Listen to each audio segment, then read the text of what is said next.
Hello everyone, welcome back to my channel success education point with Sapna. इस video में आज हम देखने वाले हैं हिंदी क्लास 10 का चैप्टर नंबर 15 है, पार्ट 15। इस पार्ट का नाम है स्त्री शिक्षा के विरोधी कुर्तकों का खंडन।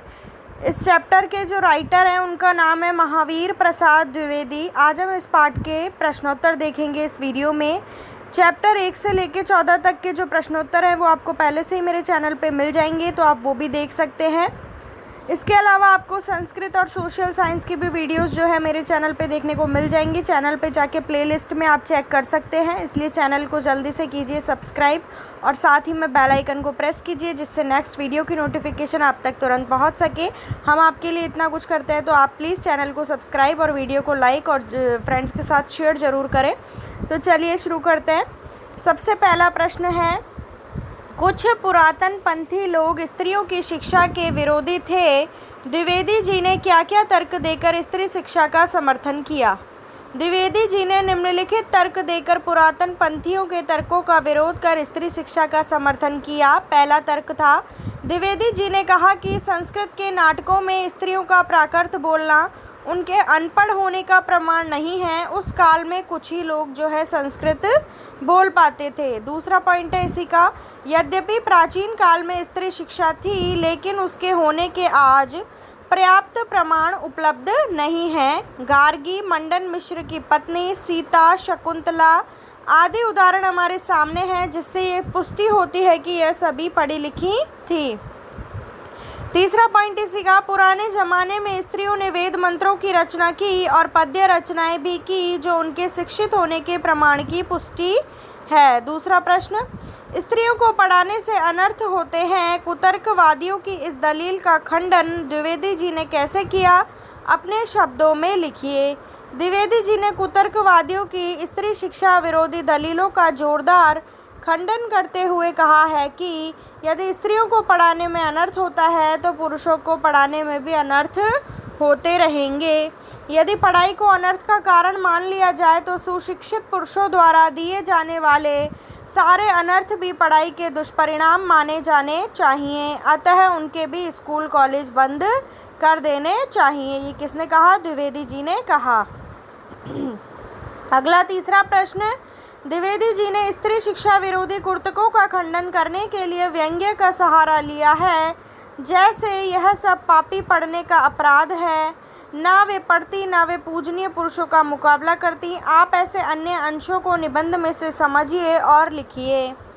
इस निबंध में निम्नलिखित अंशु की जगह अंश कीजिएगा इसी तरीके के हैं, जिन पंडितों ने गाथा सप्तशती, सेतुबंध महाकाव्य और कुमाल पाल चरित आदि ग्रंथ प्राकृत में बनवाए हैं। यदि वह अनपढ़ और गंवार थे तो हिंदी के प्रसिद्ध से प्रसिद्ध अखबार का संपादक इस ज़माने में अनपढ़ और गंवार कहा जा सकता है, क्योंकि वह अपने ज़माने की प्रचलित भाषा में अखबार लिखता है। अगला फोर्थ क्वेश्चन, पुराने समय में स्त्रियों द्वारा प्राकृत भाषा में बोलना क्या उनके अनपढ़ होने का सबूत है? पाठ के आधार पर स्पष्ट कीजिए। पुराने समय में स्त्रियों द्वारा प्राकृत भाषा में बोलना उनके अनपढ़ होने का सबूत नहीं है, क्योंकि उस जमाने में प्राकृत सर्वसाधारण की भाषा थी। उस समय अनेक ग्रंथ प्राकृत भाषा में ही रचे गए। भगवान शाक्य मुनि और उनके शिष्य प्राकृत भाषा में ही धर्म उपदेश देते थे। बौद्ध और जैनों के धर्म ग्रंथ भी प्राकृत भाषा में ही रचे गए। उस समय संस्कृत कुछ गिने चुने लोग ही बोलते थे। सर्वसाधारण जनों एवं स्त्रियों की भाषा प्राकृत रखने का ही नियम था। अगला फिफ्थ क्वेश्चन, परंपरा के उन्हीं पक्षों को स्वीकार किया जाना चाहिए जो स्त्री पुरुष समानता को बढ़ाते हों। तर्क सहित उत्तर दीजिए। द्विवेदी जी का यह कथन सत्य है। हमारी परंपरा बहुत लंबी है और उससे कई बातें ऐसी चली आ रही हैं जिनका आज की स्थिति में महत्व नगण्य है। इसलिए हमें ऐसी परंपराओं को त्याग देना चाहिए और उन्हीं परंपराओं को स्वीकार करना चाहिए जो स्त्री पुरुष की समानता को महत्व देती हों। तभी हम और हमारा समाज उन्नति कर सकेगा। अगला छठा क्वेश्चन, तब की शिक्षा प्रणाली और अब की शिक्षा प्रणाली में क्या अंतर है? स्पष्ट करें।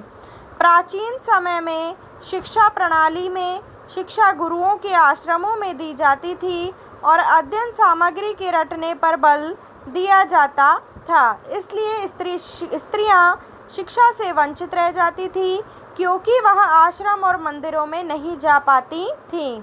आज की शिक्षा प्रणाली में नर नारी का भेद नहीं किया जाता है। समानता के आधार पर शिक्षा व्यवस्था की प्रणाली लागू है, इसलिए आज सह शिक्षा का प्रचलन है। अगला 7वां प्रश्न, महावीर प्रसाद द्विवेदी का निबंध उनकी दूरगामी और खुली सोच का परिचायक है। कैसे? द्विवेदी जी का दृष्टिकोण समाज सुधार से पूरित था। उनके काल में स्त्रियों की शिक्षा पर जरा भी ध्यान नहीं दिया जाता था। उन्हें घर गृहस्थी के कामों में ही सीमित रखा जाता था। पुरुष वर्ग का अपना ही महत्व था, इसलिए वह स्त्रियों पर मनमाने अत्याचार करता था। द्विवेदी जी ने इन अत्याचारों के विरोधी थे द्विवेदी जी, इसलिए उन्होंने क्या किया, स्त्री शिक्षा की वकालत की कि स्त्रियों को भी पढ़ाया लिखाया जाए। अगला 8वां प्रश्न, द्विवेदी जी की भाषा शैली पर एक अनुच्छेद लिखिए। द्विवेदी जी का सबसे महत्वपूर्ण कार्य था हिंदी भाषा का संस्कार और परिष्कार, इसलिए उन्होंने हिंदी भाषा को व्याकरण सम्मत बनाने, उसके रूप को निखारने, संवारने, उसके शब्द भंडार को बढ़ाने और उसको सशक्त समर्थन एवं परिमार्जित करने का प्रशंसनीय कार्य किया। इसलिए उन्हें खड़ी बोली का जनक भी कहा जा सकता है। तो ये थे हमारे पार्ट 15 के प्रश्नोत्तर। नेक्स्ट वीडियो में हम अगले 16 चैप्टर है उसका प्रश्नोत्तर देखेंगे। तो वीडियो को लाइक, शेयर और चैनल को सब्सक्राइब जल्दी से कर लीजिए। मिलती हूँ नेक्स्ट वीडियो में। Thank you for watching my video.